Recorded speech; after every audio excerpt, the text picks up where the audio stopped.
power tools වල එන battery එකක්. ගොඩක් Chinese power tools වල කියන්නේ මේ 48V කියලා ගහලා තිබුණාට මේ බැටරිය ඇත්තටම capacity එක අඩුයි. මගේ ළඟ තියෙනවා එහෙම බැටරි දෙකක්.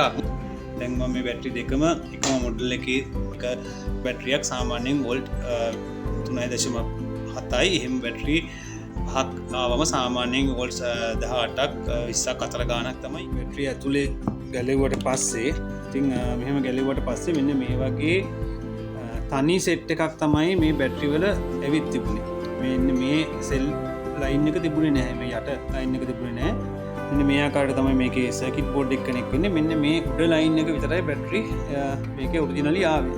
මේ යට empty ලයින් එකක් තමයි ආවේ. ඉතින් මගේ ළඟ බැටරි දෙකක් තිබුණ නිසා මට සැරින් සැරේ මේ බැටරි charge කර කර මාරු කර කර එන්න වෙනවා මගේ වැඩේ නවත්තලා. ඉතින් ඒක නිසා මම මගේ අනිත් බැටරි පැක් එකත් ඇරලා ඕපන් කරලා ඒකේ තිබුණ බැටරි ටික ඇතරම ගලවලා දැන් මම මේකත් එක්ක ජොයින් කරන්න යන්නේ.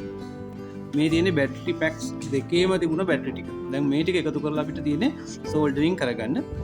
ඉතින් මම සෝල්ඩරින් කරන ගමන් ඊටු ටික අපි කතා කරමු. කොට අපිට ඕන වෙන උපකරණ ටික පොඩ්ඩක් මම පෙන්නන්න. මේක සෝල්ඩරින් අයන් එකක්. ඊට පස්සේ අපිට අවශ්‍ය වෙනවා සාමාන්‍යයෙන් මල්ටිමීටරේ. මොකද මේ බැටරි කනෙක්ෂන්ස් ටික අපි හරි පැත්තට තියලාද කියලා බලා ගන්න අපිට මල්ටිමීටරේ අවශ්‍ය වෙනවා. ඊපස්සේ සෝල්ඩර් කරනකොට උදව්වට සමහරක් වෙලාවට මේ වගේ පොඩි අඬුවක් ඕන වෙයි. ඊට අමතරව මේ වගේ ඊයන් කම්බියක් අවශ්‍ය වෙනවා. මේක අපිට මේ පොයින්ට්ස් වලට ඊයන් ටික තියාගන්න. ඉතින් ඊට පස්සේ මේ වගේ සෝල්ඩරින් පේස්ට් එකක් අපිට අවශ්‍ය වෙනවා. මොකද මේ කන්ටැක්ට්ස් හරියට ඊයන් වලින් අල්ලගන්න. ඉතින් ඒ ටික ආධාර කරගෙන අපි බලමු කොහොමද මේක මේ හයි කැපැසිටි බැටරියක් හදාගන්නේ කියලා. අපිට පේනවා මේ තියෙන්නේ බැටරියේ සර්කිට් එකට සම්බන්ධ වෙන කන්ටැක්ට්ස් පහ. ඉතින් බැටරි පහට අදාළව කන්ටැක්ට්ස් පහක් තියෙනවා. මේක සෙල් පහේ බැටරියක් නිසා කලින් ගලවපු එකේ ඔයාලට පේනවා මේ පොඩි කන්ටැක්ට්ස් තියෙනවා මේ තැන්වල. ඉතින් ඒ වගේම මට පුළුවන් උදව්වක් අරගෙන මේවා මේ ආකාරයටම මේකට සම්බන්ධ වෙන්න හදාගන්න. මුලින්ම කරන්න ඕන මේ යට ලයින් එකත් මේ උඩ ලයින් එකත් එක්ක සමානව මෙන්න මේ ආකාරයට ඊයන් තියාගෙන පාස ගන්න ඕන. ඉතින් මේ පාස ගන්න කලින් මේකේ මේ ධන සහ ඍණ කියන අග්‍ර දෙක බැටරියේ ධනාග්‍රය සහ ඍණාග්‍රය මේ උඩ ලයින් එකේ සහ යට ලයින් එකේ එකම ආකාරයට තියෙන්න ඕන. ඉතින් ඒක අපි චෙක් කරගන්න ඕන. ඊයන් තියෙනකොට වැරදියට තියන්න බෑ. ඒක නිසා අපි ඒ ටික දැන් චෙක් කරගමු. ඉතින් මම දැන් කන්ෆර්මේෂන් එකක් අරගත්ත දෙපාරක්ම. ඉතින් මේ තියෙන්නේ ඍණාග්‍රයක් බැටරි එකේ. එතකොට මෙතෙන්ද තමයි ඉන්නේ අනිත් බැටරියේ ඍණාග්‍රය. එතකොට මේ පැත්තේ කෙලවර තමයි ඍණාග්‍රයක් තියෙන්නේ. එතකොට මේ පැත්තේ කෙලවර ධනාග්‍රයකින් මේක ඉවර වෙනවා. එතකොට බැටරි කනෙක්ෂන්ස් ටික කියන්නේ මේක මයිනස්, මේක B1, B2, B3, B4, B5 කියලා මෙන්න මේ ආකාරයට තමයි බැටරි ටික යන්නේ. ඊළඟට අපි කොහොමද මේක සර්කිට් එකට එක්ක එහෙම නැත්නම් BMS එකත් එක්ක කනෙක්ට් කරන්නේ කොහොමද කියන එක අපි ඊට පස්සේ අවස්ථාවේදී කතා කරමු. හරි මම දැන් මේ වැඩේ කරලා ඉවරයි. BMS එකට මේ තමයි BMS එක. බැටරි 1 එක එන්නේ මෙතෙන්ට. ඍණාග්‍රය ඍණ පැත්ත මෙතෙන් එන්නේ. එතකොට බැටරි 1 එකේ ධන පැත්ත මෙතෙන්ට එන්නේ. එතකොට බැටරි 1 ඊපස්සේ මෙතෙන් එනකොට බැටරි 2.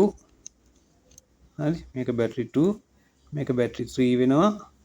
ඊපස්සේ ආයෙත් මේ පැත්තට එනවා මේක බැටරි 3 මේක බැටරි 4 වෙනවා. ඔව් බැටරි 4 වෙනවා. මේ පැත්තට එනකොට බැටරි 5 වෙනවා. පොසිටිව් ටික නෙගටිව් ටික ඔය ආකාරයට යනවා. දැන් අපිට තියෙන ඉතුරු වැඩ ටික කරන්න. දැන් කනෙක්ෂන්ස් ටික දෙමු.